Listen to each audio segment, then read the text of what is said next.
This is a classic navigation type of problem. And here we go. I'm going to read it to you. Instruments on an airplane show that it is flying 190 miles per hour in a direction of 204 degrees. The wind is blowing 27 miles per hour in a direction of 141 degrees. What is the ground speed and actual direction of the plane? Alright, so I believe pilots had to be able to do this years ago. I don't know if they're still required to calculate this stuff. I don't know enough about that profession. But presumably there's great instrumentation now. What is ground speed? That's actually how fast the plane would be going if you're tracking its shadow along the ground. Okay, so it's moving relative to the ground. That's called ground speed. And perhaps the GPS navigation systems can figure that out now. I don't know what they use up there. But anyway, it's a great problem and it requires vectors in order to handle it. Okay, and so, but the plane thinks it's flying 190 miles per hour, okay? And the plane is also being pushed about by a wind that's 27 miles per hour going in a different direction. So the wind is likely to either add or subtract from its speed. It's also going to take it a little bit off course.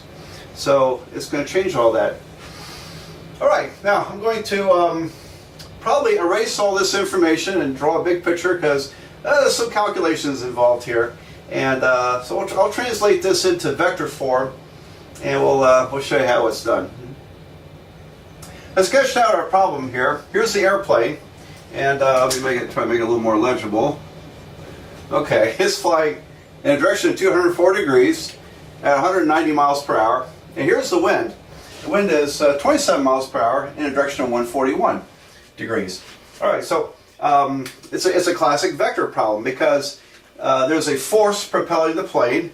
There's a force propelling the wind. So the net force, the addition of forces, will tell you the direction and speed of the airplane.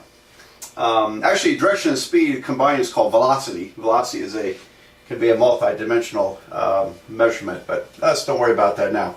Okay, so if I lift this vector and put it over here, then the airplane is being blown off course to the right because there's a kind of a crosswind, but it's also picking up speed. The wind is adding some speed to the airplane. So basically I want to take this vector and equal it to this vector. Alright, so let's write those out. The airplane vector,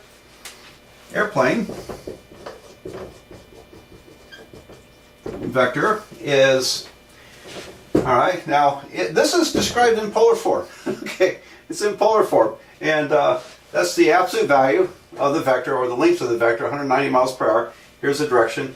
So this is 190 cosine 204 degrees I. That's the horizontal component of the vector, the I component. And the vertical component would be 190 sine 204 degrees J. I and J vectors. So here's the vertical. Okay. And then the wind vector is 27 miles per hour cosine of 141 degrees I plus 27 miles per hour sine 141 degrees J. Great. So there they are. So now we need to add vectors. And there's no way to add the polar components to it. In other words, I can't add in any way 190 plus 27. I can't add 141 degrees plus 204 degrees. It would make no sense. However, these vectors have been, although they're written in polar form, because it has length and angle, but they're also in rectangular form, because if we calculate this, we'll have the rectangular form. So what I'm trying to say is that in order to add these vectors, we have to figure out the rectangular form.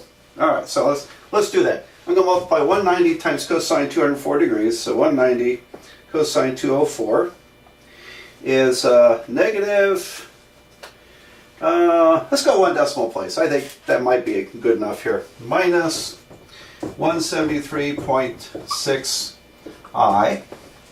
And then if I repeat that calculation here over here with sine, 190 sine 204 degrees. There it is. Minus 77.3 J. So this is the rectangular form of the airplane vector. Okay, that's a rectangular vector in the airplane rectangular form. All right, and then we're going to add these. I have to calculate them though. So 27 cosine 141 is minus 20.98 would be 21.0, minus 21.0 I. And then, let's see, 27 sine 141 is 16.99, that'd be 17.0 plus 17.0 J. Now I'm adding these together. Okay, so by coincidence, these are got zeros in the first decimal place. All right, so what do we get? Let's see. Well, those are both negatives. They add together, so I get minus 194.6 I. Right? Yeah, 194.6 I. And these are, let's see, subtract 17, that's minus 60.3 J. Great. So this is the ground speed vector for the airplane. That's the ground speed vector. And in order to interpret that, now I need to go back to polar form. So the R for this vector, and let's see, I'm going to erase this mess here so I have some room to write. So, and let me, is that, oh, I hope the camera's picking up. I had to raise my camera because I wrote too high. I think it's all on there. Okay, sorry about that. All right, let me do some erasing here. So this is the ground speed vector by adding the airplane vector and the wind vector. But I have to calculate from polar form into rectangular form in order to do that. So, okay. I made some room, and here is that ground speed vector. So R is the square root of these numbers squared. So I have negative 194.6 squared plus negative 60.3 squared. And again, I could safely ignore the negatives for R. I graded some homework recently, and I think students were confusing ignoring the negative with ignoring it in the angle calculations. So, unfortunately, that didn't go well for them. Okay, but anyways, 194.6 squared plus 60.3 squared, and I get a large number. When I take its square root, I get 203.7. So this is 203.7. Does that make sense? Yeah, the wind picked up some speed. I mean, the airplane picked up some speed because of the wind. The wind is blowing kind of in its direction. So it's now going 203.7 miles per hour. And for theta, the angle, inverse tangent of this number divided by that number, minus 60.3 over minus 194.6. Okay, so I'll get a wrong angle here. I'll have to add 180, I think. 60.3 divided by 194.6. Okay, I got 17.2 degrees. Well, the wind's not going to make it go backwards this way. So it's not going 17 degrees in that direction. So I have to add 180 to it because we are working in the third quadrant here. So add 180 to this problem, and we get, what is that, 197.2 degrees. All right, so it does blow it off course. It was going 204 degrees, now it's moved up a handful of degrees up to 197.2. So let's write out the answer. The ground speed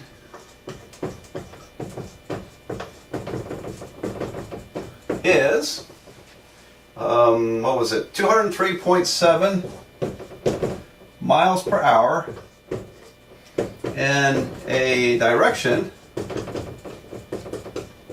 of let's see, 197.2 degrees.